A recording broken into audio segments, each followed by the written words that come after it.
Gosh, I wish I had an animation like that every time I was on NFL Now. Nick Shook joins us with his underdog picks as he does every single Wednesday. And we'll start with the game that Jane is breaking down right there, Nick. 4.5-point underdogs according to DraftKings. Why do you like this game so much as an underdog pick? Well, we saw Jane just finish that there by talking about the Cowboys defense. And frankly, I love their chances in this game because of what a defense just did to Matthew Stafford and the Rams this past week. A Niners defense that I think is good, potentially great. This Cowboys defense is even better.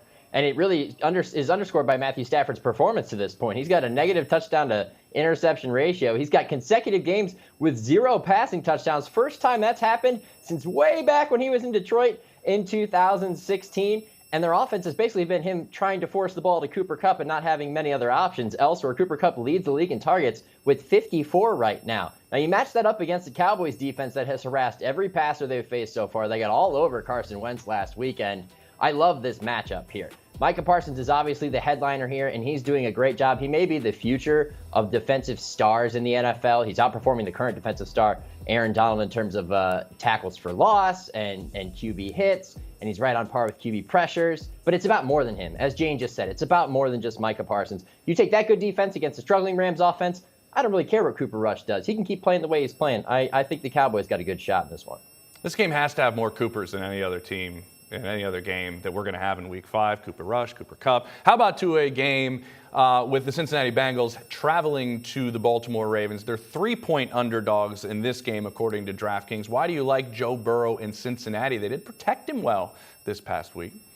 They haven't protected him well for much of the season, but the good news for them is even if they find themselves down, they're facing a team that has blown 2 17-point or more point home leads in this season. And that's a terrible precedent to set as the Ravens, but that's why I really like the Bengals here in this situation, is because if there's any offense that's capable of overcoming a deficit, it's, I think, the Bengals offense, and there are many weapons they have on this team. Add in the fact that Baltimore has struggled mightily at home to protect those leads, and a Bengals offense that has scored 27 points in each of its last 2 games after getting off to a bit of a slow start. You also have a quarterback in Joe Burrow who has the most passing yards on average in his first 3 primetime starts in the NFL since 1970. So bright lights of Sunday night, Joe Burrow going into Baltimore, where the Bengals, by the way, dominated the Ravens twice last year.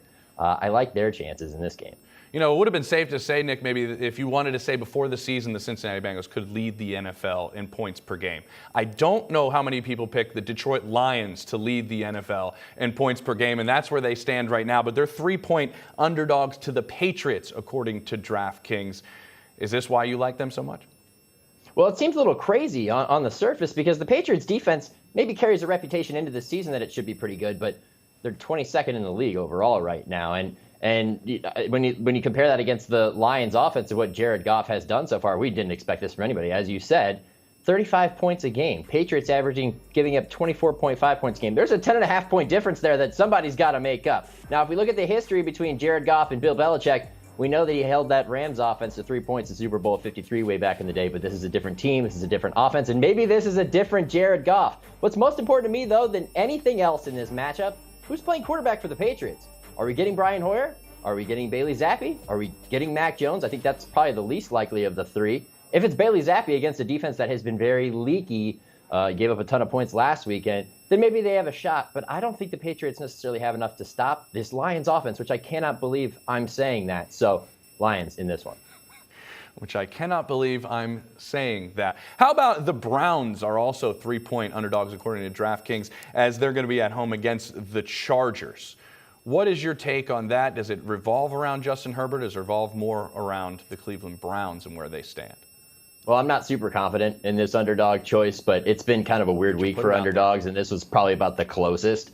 The Browns' defense has been super unreliable. Early in the season, they couldn't stop the pass. They couldn't give up blown coverages. They couldn't stop giving up, blowing coverages. Then, suddenly, they can't stop the run. Last week against Atlanta, they get beat at their own game. And if there's any quarterback that's going to pick them apart, it's Justin Herbert. But who are these Chargers? Are they the team that was really good in week 1? Are they the team that got blown out by the Jaguars in week 3?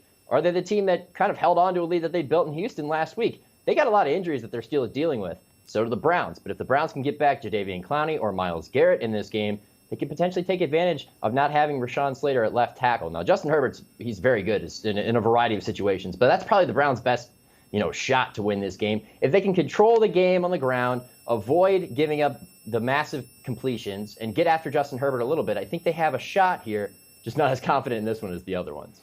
And we did see the 2021 Austin Eckler this past week, which we hadn't seen in the earlier games this week with the Chargers. Thank you, Nick. You can check all of Nick's top 5 underdogs for week 5 at NFL.com/underdogs. Thanks, man.